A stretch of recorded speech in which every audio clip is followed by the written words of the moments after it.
नमस्कार बच्चों। आज हम आय तथा विश्राम के बारे में पढ़ेंगे। आय और विश्राम क्या होता है, एक उपभोक्ता के लिए इनकम ज़्यादा ज़रूरी है क्या उसका आराम करना, इसके बारे में हम पढ़ेंगे।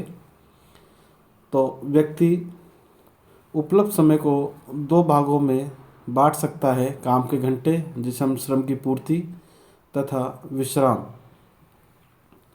इन दोनों में अपने समय को बांटता है।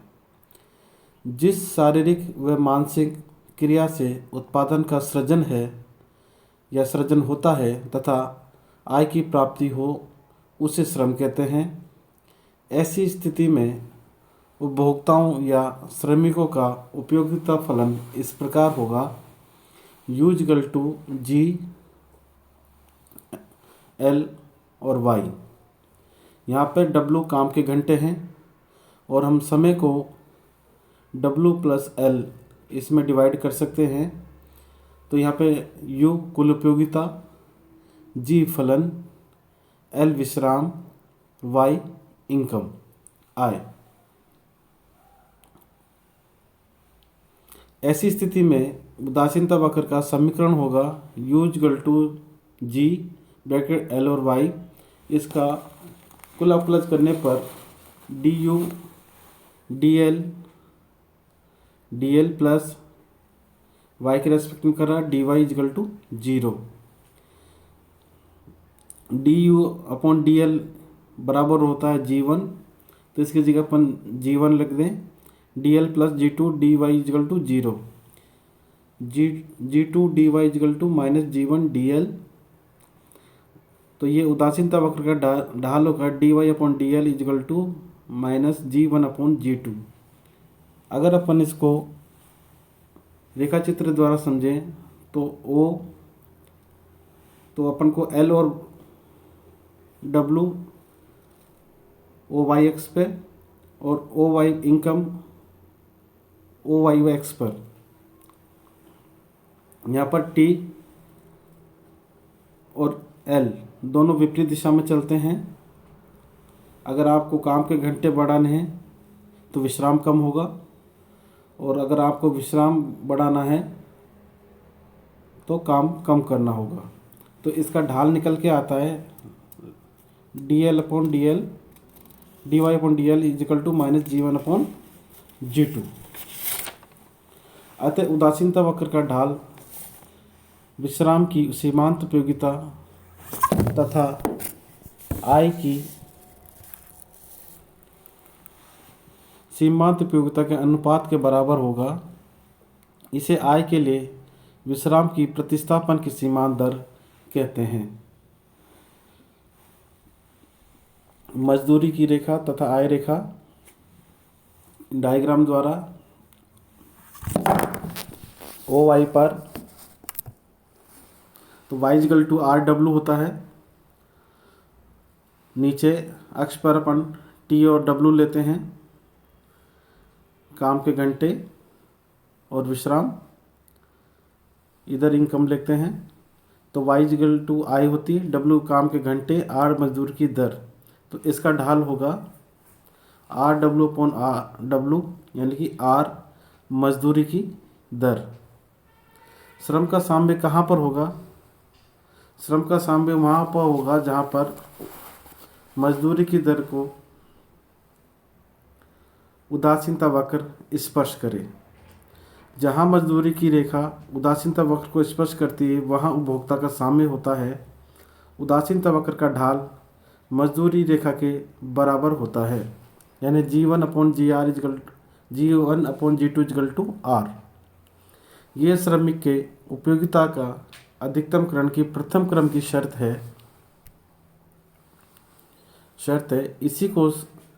इसी की सहायता से हम श्रम की पूर्ति को ज्ञात कर सकते हैं। और इसकी द्वितीय क्रम की शर्त उदासीनता वक्र मूल बिंदु के प्रति उन्तोदर होती है यदि मजदूरी की दर में परिवर्तन हो तो।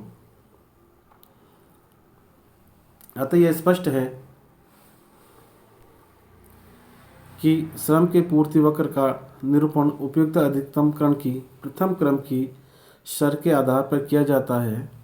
अगर इसका अपन डेरिवेशन देखें, maximum equal to U equal to G L comma Y, Y equal to होता है आर डब्लू और डब्लू बराबर होता है वाई अपॉन आर।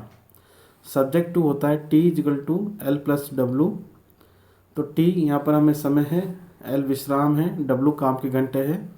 तो T equal to L upon W बराबर है अपने पास वाई अपॉन आर। तो यहाँ पर अपन W G Y upon R रख देते हैं और तो इनको जीरो करने पर T minus L minus Y upon R equal to zero, ये इसका सब्जेक्ट बनता है। तो pi equal to G L comma Y plus lambda T minus L minus Y upon R. First order condition निकालने पर L के respect में G one minus lambda equal to zero, पहली क्वेश्चन।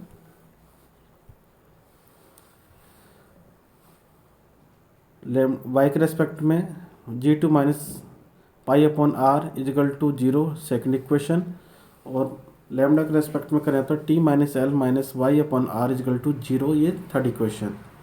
समीकरण 1 व 2 को हल करने पर G upon G two equal to pi upon R. तो इसका G upon G two equal to R, ये श्रम का पूर्ति फलन होता है। इस उपयोगिता अधिकतमकरण की प्रथम क्रम की शर्त के आधार पर श्रम के पूर्ति फलन का निरूपण होता है। द्वितीय क्रम की शर्त जो हेसियन बॉर्डर हेसियन डिटरमिनेंट है वो ग्रेटर देन जीरो होना चाहिए। तो अपने पास H equal to G one one G one two minus one, G two one G two two minus one upon R minus one upon R zero greater than zero, यानी कि hessian border determinant का मान D का मान zero से अधिक हो। इसको सॉल्यूशन करने पर जी वन वन ब्रैकेट में minus one upon R square bracket बंद माइनस जी वन टू लेने पर minus one upon R minus one लेने पर G two one one upon R plus G two two bracket greater than zero minus G one one upon R square plus G one two upon R plus G two one upon R minus G two two greater than zero. हम जानते हैं कि G one two equal to G two one हमेशा बराबर होता है तथा उपयुक्त समीकरण को आर स्क्वायर से गुणा करने पर, तो आर स्क्वायर से जैसे ही हमने गुणा किया G minus G one one plus G one two R plus G one two R minus G two two R square greater than zero, last में minus G one one plus two G one two R minus G two two R square greater than zero. जो last में हमारी equation निकल के आती है वो G minus G one one plus two G one two, क्योंकि जी one to और जी टू वन बराबर होते हैं तो जोड़ने पर two G one two R minus G two two R square greater than zero आता है, जो ये दर्शाता है कि बॉर्डर हेसियन डिटरमिनेंट का मान धनात्मक होता है। अर्थात उपयोगिता अधिकतमकरण की द्वितीय क्रम की शर्त यह है कि उदासीनता वक्र मूल बिंदु के प्रति उन्नतोत्तर होता है।